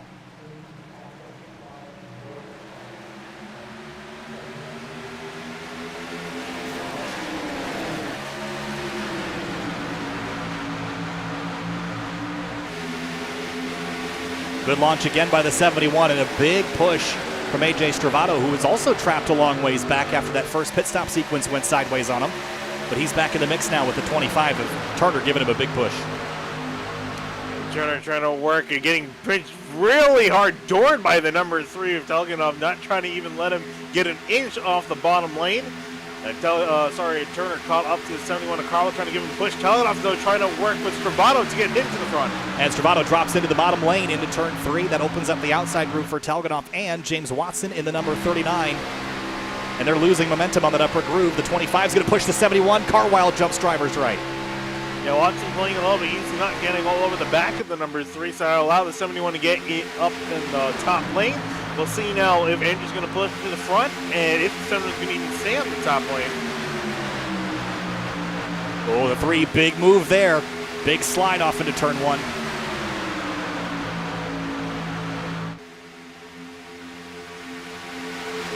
Doesn't matter how much confidence you got in your car now. It's the horse you're going to ride all the way into battle here at the end of this race. Yeah, pretty much. Still got to protect that horse. Still can't use up all your stuff, especially damaging the car. And also, too, man, watching the temp gauge, oil and water, you got to watch it because that's going to start creeping up a lot more. Going to be a lot more aggressive. So you need to be careful as you're going to have a surprisingly blown engine with just a few laps left. 17 laps to go now. They're beginning to tick down. Stravato noses ahead of Carlisle, and just behind, let's keep an eye on this group of cars. There's Doug South, Robert Gaba, the 00 of Garrett Hess, and more. Throw Mitch Welker in this mix up to 13th place. All cars that are moving forward here in the closing moments of this one. Again, I'm watching the 76 car. Big moves left.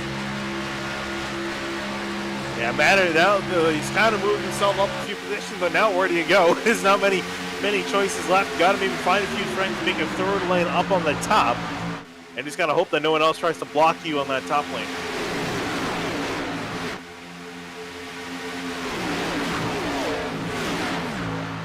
When is it too late to move forward?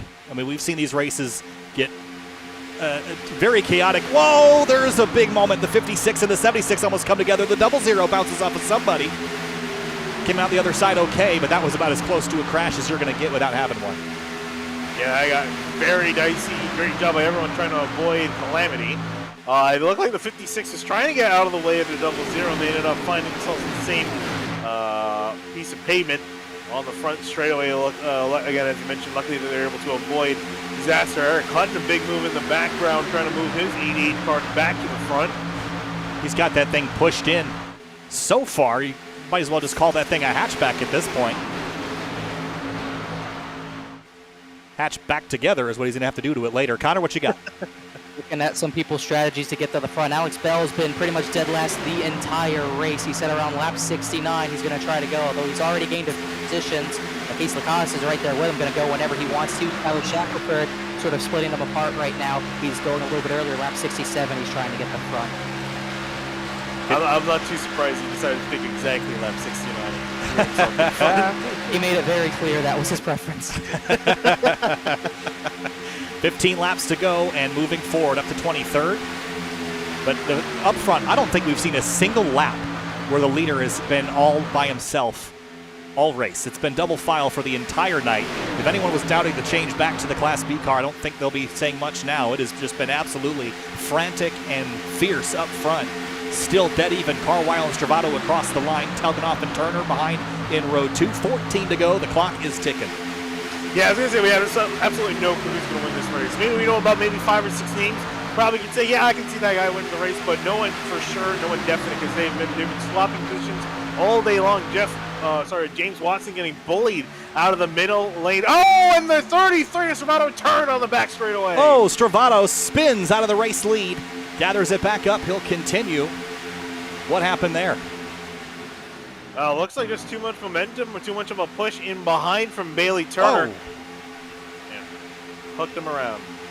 Just turned him around sideways, and he'll drop down to 26. He'll be hoping and praying for a caution late in the going here. Look at this mess up front. The 3, the 25, and the 19, all side by side together as they come across the line. Well, it's going to get dicey. Not a whole lot of teammates together near the front, so it is, as you mentioned, mentioned by Brian Carwell, who's stuck up on the top by himself. It's every man for himself, trying to make good moves on the top side. And how about that 48? Jeff Wright finally found himself back near the front of the field. Only took him the entire race, but he's up in the mix now. 3 abreast in row 2 and 3 on the back straight here at Daytona. 1 car to the inside. That's the 09. Very slow, right against the racing surface. That was a frantic moment. Telganoff in the lead. The 25 a Turner to the inside, and the the 71 car way up high, looking for a groove. Yeah, he's, I think, looking for a groove, also looking for a friend, but no one's willing to stick their necks out there at the moment. Trying to see where his other buddies that he's working with, his teammates are working, at least with the 23 of Ray Massey and the 4 of David Mott. Mott back in 21st, Massey all the way back in 25th, so he's pretty much by his lonesome at the moment. Two-car of Ortega back up in the mix. Remember, his race was going well until he got sidelined with that pit issue in the background. I think the 20 of Calusa just bounced off the wall, and he's going to get clobbered, and the 86 car goes for a ride in the back straightaway. And some more guys struggling already, finding some more contact. Not sure what happened here. I think the 20 got in the fence out of 2. This started in turn 1, wow. Believe it or not. It was a very long incident. 11 laps to go. Talganoff leads with help from Winemaster behind. And so it looks like it started with contact with James Watson and also the 86 of Dominic Howell. And that just kind of spiraled out of control heading down the back straightaway. Connor, any word for us on that incident or just in general? The incident, that was something else. It kind of lasted from turn 2 all the way to turn 3, but sort of unrelated to that, the incident with Bailey Turner, AJ Stavato. Turner was pretty much adamant on saying he didn't want to turn him, but AJ kind of almost gave him no choice. It was a big block. AJ kind of didn't know what happened there either, so maybe miscommunication. It looked like a block gone wrong from here, but everyone's entitled to their own opinions, and that one got a little bit dicey for their own good. 10 laps to go at Daytona, 25 miles to declare our first winner of the season. Andrew Talganoff and Bailey Turner are door-to-door in Chevrolets. Behind them, a Chevy and a Toyota. Then 2 more Chevys, a Ford and a Chevy. Your front 4 rows. They're dead even as they have been for the last 71 laps. 10 to go. Yeah, door-to-door is an understatement. They've been pretty much dooring each other. It's more of it's more what they've actually been doing. Last couple of laps, they're running so close on each other's doors these last few laps, just trying to make sure no one gets any advantage, trying to use some sort of side draft. It's not as effective with the Xfinity cars as it is compared to the next gen and the Cup cars, but any little bit helps at this point.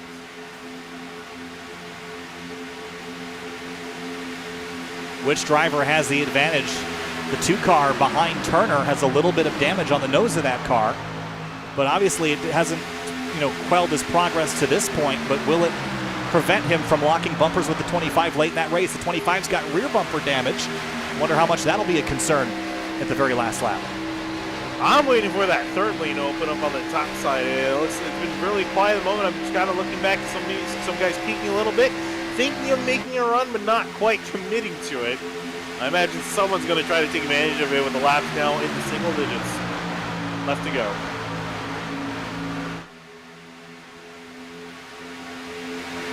Cars that are kind of at the back of this pack: Skylar Shackelford, Mitch Welker, Garrett Hess, Mike Hurley, Ben Lafter.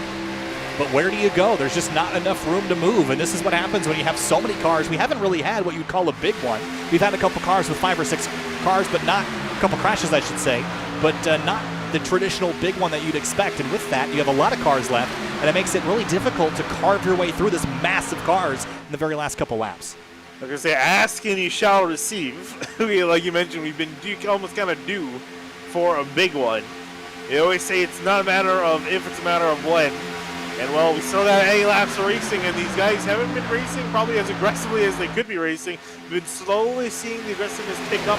It's about to start reaching a boiling point if it hasn't already. Well, it's about 6 seconds back to Alex Bell in 18th, but the front 17 cars are in this mix with 7 laps to go. That 17 cars, the worst you could finish if you have a bad run is 17th place. That's pretty bad. So you have to think, why are they not racing aggressively? Well, there's so many people up front. If you make the wrong move, you're out of this thing.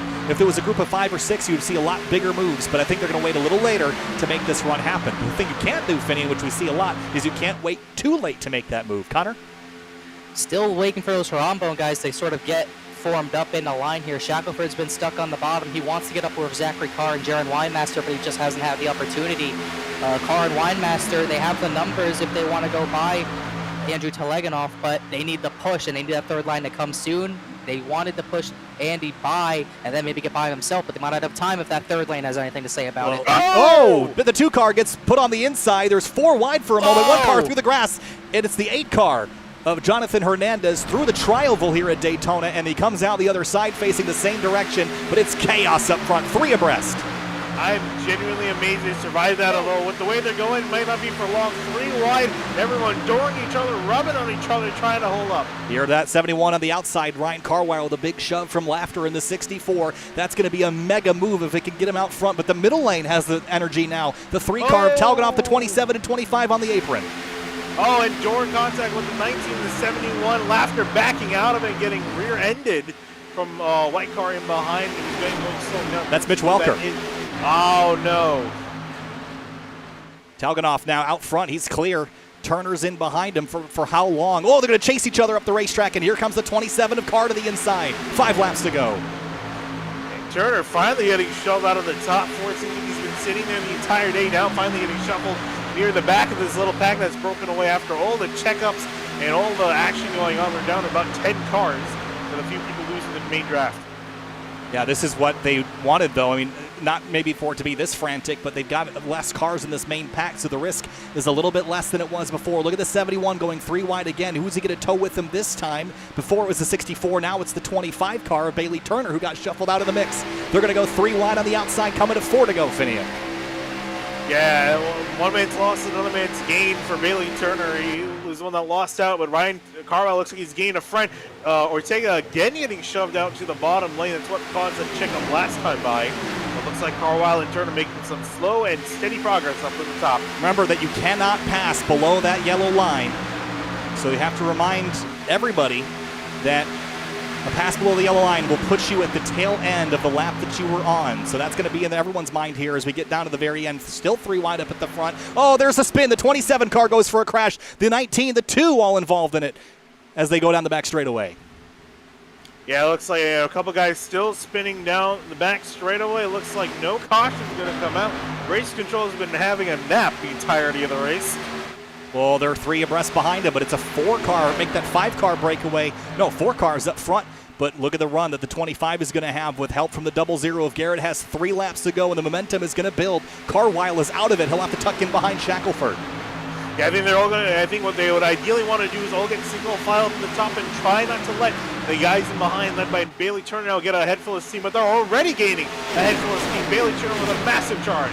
Here comes Turner with a huge run. Where do you go with it? What line do you choose? He's going to go to the right. Is he going to push the 71? Yes, he's going to push Carwile forward. The 3 goes to defend to the outside. The 88 now with a run with help from the 28. Side by side for the lead into turn 3.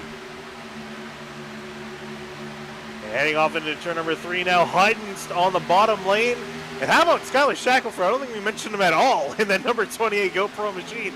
Now up here near the front, second lane in third, now second place. Trying to see if he can do anything with 2 laps to go. Big slide from the 88. 2 laps to go as Hutton scrambles for control of his rear tires. The 39 car of Watson with a big run now. He's got help from the 8 of Hernandez, who was in the grass a couple laps ago. Still 3 abreast at the front of the field. How on earth did he manage to go from being in the grass back to the front? That's absolutely incredible. Oh, nobody gets put in the wall hard. Spinning down of turn number 2. Now the caution's out. Caution out. 3 laps to go. Overtime here from Daytona. Oh, man, I need to breathe after that. Oh, boy. Wow.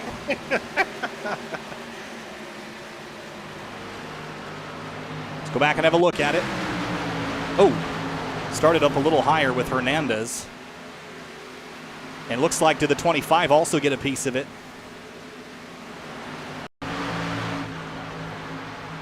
Right here. He might have been the first one that initially hit him. No, the 71. Oh, he just got out of it. Yeah, he gets collected later with, I think it was Gaba that got into him at the end.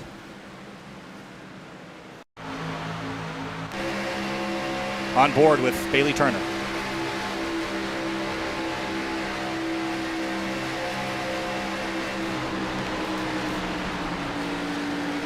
Yeah, then he gets into the Gaba right here, gets put in the wall, and then they're both trying to sort themselves out, and then eventually Turner put Gaba back in the wall as he was trying to work his way around him. Wow, 3 laps to go, overtime here from Daytona International Speedway. You signed up for a race, and you got it here on SimTV. This is a wild one. It's going to be a wild one. We have 2 attempts at a green light checker on tap. We're going to take the first one here. Of those 2 attempts, and yeah, action's going to be definitely intense. We've got Eric Hutton, Shackelford, Talganoff, Watson, Hess, your top 5, and in 6th place we have the number 71 of Ryan Carwile. Yeah, and Carwile, notably, he has a little bit of damage, but it's all to the side of his number 71 Ford, so it shouldn't be much of an issue. Finney, let's grab Ryan and have a conversation with him real quick. I was going to say, I was curious to see if you wanted to talk with him and see if I can pull him in. Hey, Ryan, Kyle from the Sim TV booth. Running 6th right now with 3 laps to go. Make it 2 now as we get the green-white checkered situation sorted. You were kind of making big moves there, 3 wide, and then everything popped off, and now you've got some left side damage. How bad's the damage, and do you still think you can make this one work? Actually, I have no idea how bad the damage is. It just seemed like there's a little bit of prediction code stuff going on because we were so tight there. But yeah, we'll see if we can make it work. I'm not sure. It's kind of going to be crazy. Yeah, it has been crazy so far. You know, the moves have started to pick up now. You've kind of gone 3 wide outside, but is there any reason that you would go to the inside? Because you're going to start on the outside. So drop into the inside. Is that your move, or are you going to try to stay up high and make the momentum work for you? I think I'm going to try to stay up high just because, I mean, you got a couple more options if you're on the high side than you do if you're pinned to the low side. Well, looking for options and looking for a win. Past champion Ryan Carwile, thanks for talking to us.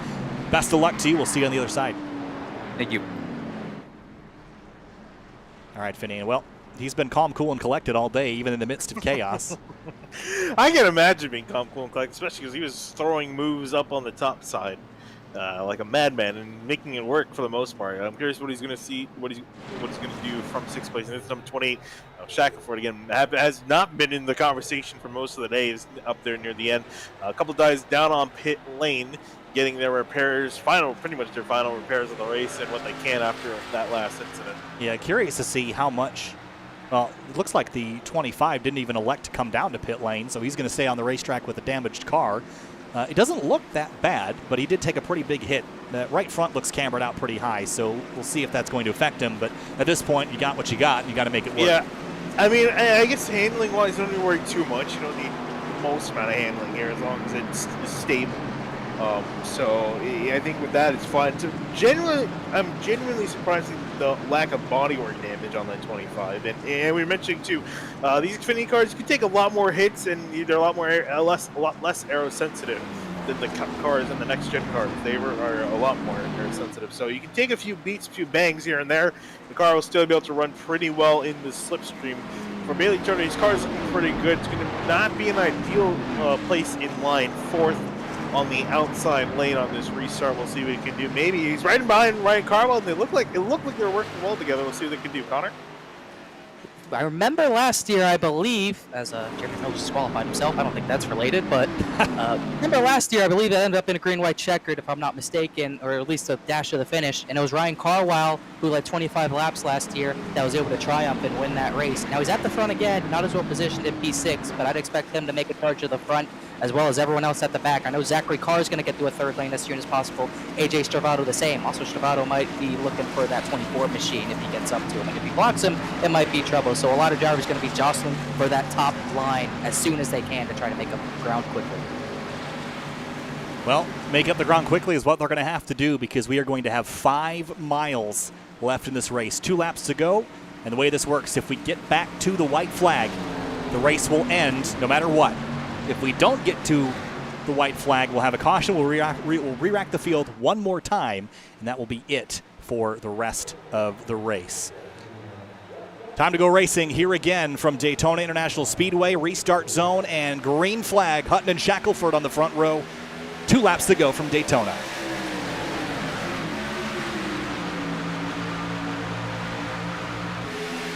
Everyone all over the bumpers trying to get everyone to go. It's the 88 and the 3 starting to break away. Watson Shackelford not quite able to get off to an ideal start. Yeah, the 88 has got so much damage to the rear of this car. It's going to make it hard to push. Talganov gets shoved past him by the 28 of Shackelford. Here comes Hess. And Turner, his car is definitely damaged. He's struggling to get up to speed. Everyone is working around his damaged number 25 car. Yeah, he's going to get ditched. You see now, I think that's David Mott stuck behind him off into turn 3. Everyone scrambling to get around the stricken 25 into the 3rd corner. Do we get back to the stripe? If they get back to the white flag, we will end this race under green flag conditions. Door to door, the 88 and the 3, side by side, coming back to the stripe. There's contact behind him. Will we get the caution, or will we go another lap? Oh. White flag is out. We'll stay green. Look at that outside lane. Alex Bell and Casey Lakatos have not mentioned them at all, and here they come with a massive run on that outside. The 15 car with a huge run, a huge push from the 50 car. The 3 car, Talganov, will he go defend as they come out of turn 2? This is going to be it. Down the back straightaway for the final time here at Daytona for the Outsider Racing League. 3 abreast for the race lead, the 15, the 3, and the 88. Oh, they're going to have to. Oh, contact with the 3 and the 88. Hutton going spinning off to the infield. 28 and 00. Going from behind. Casey Lakatos gets spun. Bell breaking away from the pack. Huge crash in turn 3. It's everybody, but out front it's Alex Bell. He's free and clear of the field as he comes through turn 3 and 4 from absolutely nowhere, riding at the back of the pack all day long. On the final lap gets a push from his teammate who ends in a crash checkered flag, and it's going to be Alex Bell who'll get it done here at Daytona. Winning by a country mile at that. Reggie Ortega coming back to the line. I think he's missing the nose off of his car, but how about that? Absolutely out of nowhere, Alex Bell. Well, the field will come by with parts and pieces dangling, and drivers, I'm sure, feeling shorted at an opportunity to win that. But Alex Bell from absolutely nowhere started this race in 17th, was a complete non-factor the entire night. You want to know how many laps Alex Bell led tonight, Finian? One. he restarted that last restart. He restarted back in 11th. Unbelievable. Alex Bell gets it done. Led 1 lap. That's all it takes to get it done here at Daytona. We'll go back and go through that entire wreck at the end and cover it in detail. But here is Alex Bell. And you see the baby on board sticker on the hood. Got one on the way over there, so congratulations to the Bell family. But for Alex Bell, from absolutely nowhere, unbelievable. This will be a popular one. Cool stuff. His teammate Casey Lakatos racing out of turn 4 to join him, because I think he was as much involved in that effort as it was Bell making a move to get himself to the front. And you can see these guys trying to do double burnouts here. And fortunately for Casey Lakatos, was a sacrificial lamb. Finished back in 20th of the wrecked race car, but I don't think he's going to care. I think they're going to be both happy with this outcome. Sacrificial is the way I'd put it. Connor, that last lap, the crash was the crash, but Alex Bell and Lakatos had a big run coming no matter what. Take us through it and what you saw there at the very end.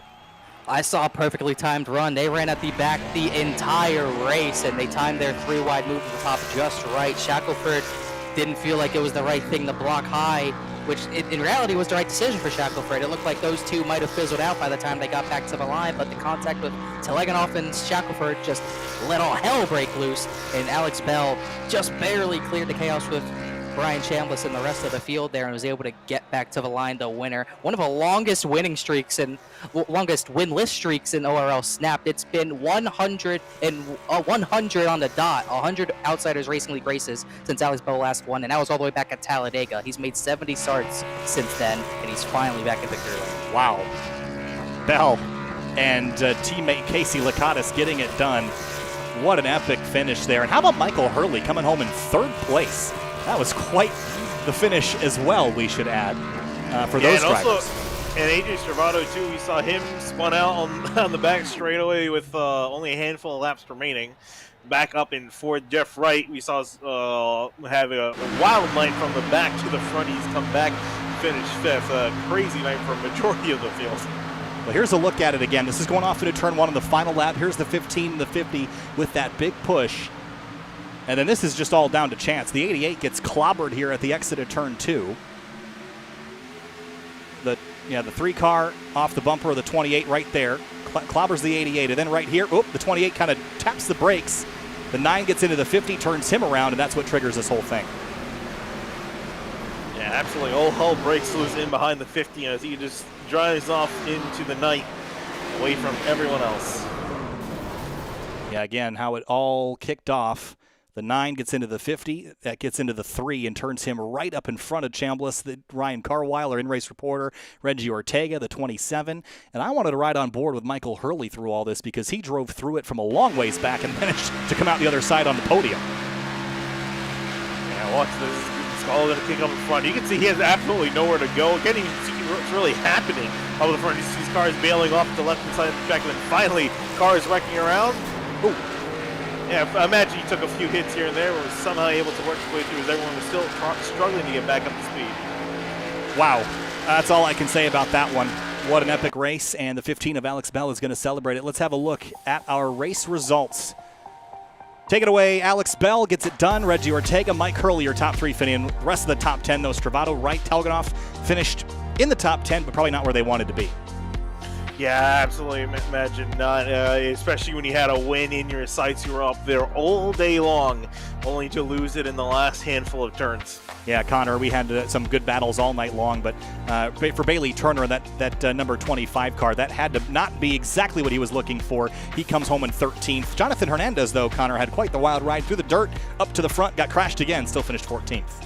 He was able to recover quite nicely after going through a joyride, and it's got to be crushing for Bailey Turner. If I had to guess, he's got to be one of the guys up there who led the majority of the laps tonight, and I believe guys who've led the most laps has only won 3 of these 8 races, make that 3 of 9. It just doesn't seem to work out most of the time. If you're at the front early, you're likely not going to be at the front late, and that's what happened to Turner tonight. Looking down the rest of the order here, Jaron Weinmaster, perhaps a sad night for him as well. Finian in the 19 car was up front most of the evening, ended up finishing 21st on the lead lap, but Eric Hutton as well on that final lap gets clobbered and sent hard into the inside wall. Yeah, a lot of the guys that probably should have been near the front, not there at the end. Again, they're just getting caught up in a whole mess, the whole mess towards the end. Ryan Carwell has also got to mention the same breath. Bryce Calusa, a bit surprised you didn't really see too much of him. A few incidents early on, especially after that first set of green flag pit stops, pretty much took him out of the running. And then Liam Sheen all the way down a 30th with a blown engine. And you finished dead last in this one. Congratulations. Terrible. Yeah, I know. I mean, hey, I think that's where everyone expects that finish. There it is. Also, Miller finished 31st, and that's only because he DQ'd himself and lost himself position. So good on you, Jeremy. All right, well, we've got Eric Hutton, who was crashed out on the final lap. He ended up coming home all the way down in 22nd place, but led a whole bunch of laps, was in the mix to the very end, Eric. Unfortunate what happened, but take us through those last few laps and how close you might have been to a victory tonight. Yeah, felt pretty confident until that final restart. Didn't really have any friends around, so it's just holding on, see what's going to happen, and just held the bottom, hoping that would be faster. I don't know if it was or not, but I don't think it was. The guy behind me has pretty bad damage on the final lap, the back stretch. Just got turned. I think the 28 had a bad hit to the 3 and turned him into me and killed the night. Other than that, it was pretty fun. A fun night for Eric Hutton. Started 15th, led a whole bunch of laps, but finished 22nd. Eric, thanks for talking to us. Better luck next week. I appreciate it. Moving on now to our 3rd place finisher. It was Michael Hurley, who drove through the entire pack, through the mess at the very end. From out of nowhere, started dead last, finished 3rd. Michael, take us through that last lap crash, and you're full throttling through it and somehow coming out the other side. I'm going to be honest with you. I have no idea what happened there. I didn't literally close my eyes and pray, but I just about did. I saw a gap and I kept my foot in, and I just hoped for the best, because the worst that could happen is I wreck and I finish where I was already at. So I was just like, I'm probably not making any friends by doing this, but we're sending it. I mean, send it, you did, and it worked out for you. So P3 is going to put you up high in the points. We got Homestead in Atlanta coming up next. Do you think you can back up these results with a pretty decent run? Again, I'll be honest with you, probably not. I'm okay at Homestead and Atlanta, but I know I'm not in here running for the playoffs, running for the championship. I'm just out here trying to have good results. I think this is the first. Honestly, I think this is the first. The first podium that I've ever had in a stock car in iRacing. Period. In official, in fuel, in any other league. So. I'll take it. Well, quite the way to get it, Michael. Congratulations. Podium in the number 32. We'll see you next time. See you, man. And up next, Reggie Ortega brings it home in second. It was an up and down night. A little bit of damage on the nose of that car from an incident earlier in the race and leaving pit road, but fought back hard. And in all the chaos at the end, Reggie came home with a P2. Probably not the way you thought you'd get it, but can't be too disappointed in that regardless. Yeah, man, definitely not what I expected out of this. That was a crazy last lap. I was definitely expecting a wreck to happen. Just didn't know when, where. I was trying to pick what lane to go to, but it was just hard to decide because it looked like there was going to be a wreck no matter what lane I picked or what. But yeah, man, I felt so bad in the beginning of the race when Jeff got turned and I barely tapped him. I didn't get even an incident for that or anything, and he just went sideways and went for a spin, and I felt so bad. But luckily he came back up and got that top 5 out of that wreck right there. Yeah, both of you guys inside the top 5, so not a bad run. We head next week to Homestead Miami Speedway. How confident do you feel about your ability to finish up in the top 5 there as well? I do like that track, but unfortunately I don't know if I will be there for it. I got some family things going on, but we'll see if I can make it there or not. All right, well, best of luck to you in the rest of the season, Reggie. Congratulations, second place after a wild night. Thank you, guys. And finally, last but certainly not least, Alex Bell gets it done at Daytona. Mr. Where did he come from at the very, very end, through the middle of everything? Holy cow, Alex, I know you are just as shocked as we are. Take us through the last lap of that race. I never in a million years would have even expected to be there. I guess first and foremost, shout out to Casey. We rode in the back all race long. I know Connor kept coming checking on us, like, I can't believe you've gone yet. I'm just like, I just got a hunch this is going to work. So Connor, there you go. I told you it'd work out. Yeah, but, he did indeed say that was his plan. He did. So Casey stuck with me the entire time on that last restart, and I had no confidence in us getting up even to the lead, but he did a hell of a freaking job pushing me. We got up there, and I don't know what happened there on the last lap exactly. They all started dying, but I think I was literally the only car to make it through there. But I mean, hell, what a strategy! Ride dead last the entire damn race and lead half a lap and win it. I'll take that any day of the week. I was going to say, the stats say you led 1 lap. I think that's disingenuous. You led less than 1 lap, probably only about a quarter of a lap. Led about a mile of this race. But hey, man, I'm the one that gets on the checkered flag, so it's all good. The good news is that they only pay points for who was leading at the start-finish line. So you had another couple hundred feet or a couple hundred yards that you could have gone if you wanted to. But I don't think you needed to make it any closer than you did. Oh, no, I'm glad the race ended right there. I don't know how. Yeah, regardless, I'm literally at a loss for words. I'm usually pretty excited when I win races in this league. I pride myself so hard on running well in this league. This is such an awesome group of guys with an awesome broadcasting team. So this is the most hyped up I've ever been for a win, maybe ever. This is freaking incredible. It was an awesome one. Alex can feel how awesome it is on your end as well. Congratulations. That was unbelievable to come from the back to the front in 1 lap and win the race. Best of luck to you next week. Congratulations and enjoy this one. Thank you so much. Shout out to my daughter. My first kid. My daughter is due here in about 2 weeks, so she's on the nameplate inside of my car. So we took her to victory lane. So that's freaking awesome. Unbelievable, Alex. Congratulations, and wishing the best for you and your family. Thanks for talking with us, and enjoy this one for sure. Thank you guys so much. Can hear the emotion, guys. That's a fun one. In sim racing, oftentimes, you take the importance off of it because it's in the simulator and not in the real world, but it's still racing. And just because of that, you still get those high-intensity emotions at the end of a race like this. Yeah, absolutely. That was an incredible race to watch from start of it all the way to the end. Just really looking to seeing the kind of racing the Xfinity car produces. With the Cup and the next gen, there's a little bit of damper on things, especially the way it drove on the super speedways, and even on some of the speedways too. There is much to be desired with, but we got a completely new car here for these guys, and they seem to be loving it, at least in the super speedways. Can't to see what we can do for the rest of the season. Connor, a wild one, 80 laps at Daytona. Actually, 84 was the final count after a couple green-white checkers. We saw some drama tonight and some intensity rising between drivers. Outsider Racing League is known for having some fiery personalities, but that contribute to the show being entertaining. How much do you think that those relationships are from the previous races, and how much will they bleed into the rest of the season? Oh, there's definitely, drivers keep receipts all the time. Qualifying for podium, I was thinking about the driver who spun me out last year and thinking about how I was going to get back at him. It's just these drivers have this memories of elephants, it's been said, and it could have happened last ORL season, it could have happened 5 seasons ago, it could have happened in fixed racing, not even related to this, but drivers remember what you do to them and how you race them, so that's always going to come up in every race. We saw that happen mainly between Jeremy Miller and Bailey Turner. Off track, they're usually really good buddies, but separated in their own channels, they get pissed, they got pretty upset with each other, and we saw that kind of unfold with how they're racing and sort of how Bailey was blocking and how Jeremy was trying to get by him. We saw emotions kind of unfold right in front of us, and that's a product of Daytona, obviously, and it's stuff that for some drivers they can forget about it and focus on their race, and other drivers you might see them get a bit too distracted and get into incidents with those drivers they're feuding with. So going into Homestead, it's going to be fun to see what unfolds there. A great multi-groove track. The top lane's going to come in handy, so it should be a blast to see how the season unfolds with all these drivers. just race one of many. And I think, Connor, you said it best, that the drivers have memories of elephants, and I think we're going to have memories of elephants as well by the time we get to the end of the season, keeping track of all the rough and tumble action here in the Outsider Racing League. Thanks so much for watching tonight. Sim TV, I'm Kyle Heyer, joined by Finian DeCuna and Connor Horn. We'll see you in a week's time for Homestead Miami Speedway. We'll see you next week. Thanks for watching.